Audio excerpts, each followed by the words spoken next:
జగన్మోహన్ రెడ్డి గారు ముఖ్యమంత్రిగా ఉన్నప్పుడు ఏదైతే 17 వైద్య కళాశాలల్ని పర్మిషన్ తీసుకొని వచ్చి కేంద్ర ప్రభుత్వంతో ప్రభుత్వ ఆధ్వర్యంలో నడిపేదానికి చేసి 7 ప్రభుత్వ ఆధ్వర్యంలో మెడికల్ కాలేజీ కూడా పూర్తి చేసి ప్రజలకు అందుబాటులో తీసుకొని వస్తే మిగిలిన 10 మెడికల్ కాలేజీని కూడా ప్రైవేట్ పరం చేస్తున్నారు. దానికి నిరసనగా అన్ని 10 మెడికల్ కాలేజీని కూడా ప్రభుత్వ ఆధ్వర్యంలో నిర్వహించాలని చెప్పేసి ఆ జీవోని రద్దు చేయాలని చెప్పేసి ఈరోజు ఈ రాష్ట్రంలో ప్రతి ఒక్కరు కూడా ముక్త కంఠంతో దాన్ని వెంటనే కూడా ఉపసంహరించుకోవాలని చెప్పి ప్రభుత్వాన్ని డిమాండ్ చేస్తున్నారు. కానీ ఎక్కడ కానీ చలనం లేదు, దానిపైన ఆలోచన కూడా లేదు.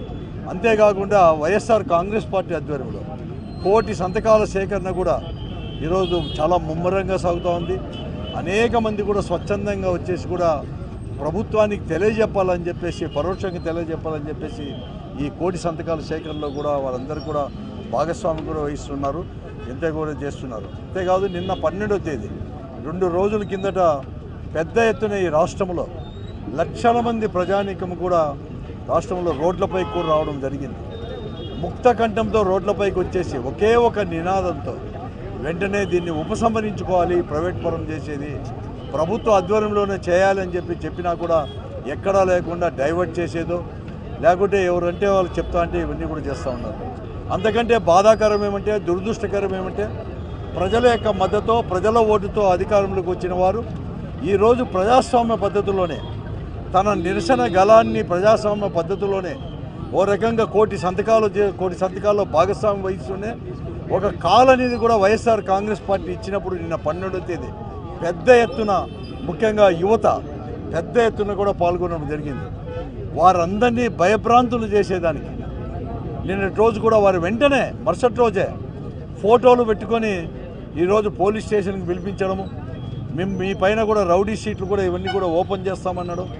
తర్వాత బైండ్ ఓవర్ దానిపైన సంతకాలు పెట్టడం జరగడం చాలా కూడా వెరీ అన్ఫార్చునేట్, దురదృష్టకరం కూడా. చాలామంది కూడా బ్రిటిష్ వాళ్ళంటి వారే పెద్ద ఆ కాలం నాటికే ఈ ప్రజాస్వామ్య పద్ధతిలో నిరసన చెప్పినప్పుడు ఈ దేశాన్ని కూడా పరిపాలించి విడిచిపెట్టిన వారు. ఆ చరిత్ర కలిగింది భారతదేశంలో. కానీ ఇటువంటి పోలీసు వాళ్ళకు వ్యవస్థలను అడ్డం పెట్టుకొని మీరు చేస్తానంటే ఎవరు ఒప్పుకోను. నేను ఈ పొద్దు చాలామంది అధికారంలో ఉండేవారు అందరికీ కూడా నేను చెప్తా ఉన్నాను, ఈరోజు కూడా మీకు అధికారం ఉండవచ్చు, కానీ ప్రజల యొక్క వాక్కుని ప్రజల యొక్క అభిప్రాయాన్ని మీ దురహంకారంతో అనుస్తారంటే ఇంకా కూడా చేస్తుందన్నమాట. ప్రజలు అనేవారు కూడా ఒక బాల్ లాంటి వారు, వాళ్ళని గట్టి కొడితే ఎలా అయితే పైకి ఎగుస్తుందో అలాగా ప్రజలందరూ కూడా చేసి కూడా మీకు ముక్తఖండంతో మీకు తగిన బుద్ధి చెప్తారు అని చెప్పేసి కూడా చేస్తున్నాను. అలాగే పోలీస్ వ్యవస్థకు నేను మనవి చేస్తున్నాను. ఇలాంటి హెచ్చరిక అనుకోండి, ఏమైనా అనుకోండి, ఇటువంటి అప్రజాస్వామిక పద్ధతులు వారికి దాసోహమై పోలీసు వారికి అంతా కూడా అధికార పార్టీకి దాసోహమై వారికి చేస్తే తగిన బుద్ధి చెప్తాము అని చెప్పేసి కూడా తెలియజేస్తున్నాం.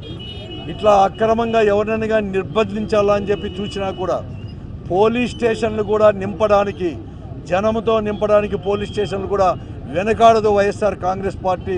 తస్మాత్ జాగ్రత్త అని చెప్పేసి కూడా డిపార్ట్మెంట్కి కూడా నేను హెచ్చరిస్తున్నాను. ఏదేమైనా కానీ ఈరోజు 1 కోటి సంతకాల సేకరణతో పాటు కూడా ఇంకా కూడా ముందుకు పోతాం. ఈ అజిటేషన్ చేసుకుంటే కూడా ఈ ప్రభుత్వం అనేది కూడా దాన్ని విత్డ్రా చేసేంత వరకు కూడా ఈ అజిటేషన్ అనేది కూడా కంటిన్యూ అయ్యేది కూడా అవుతుంది.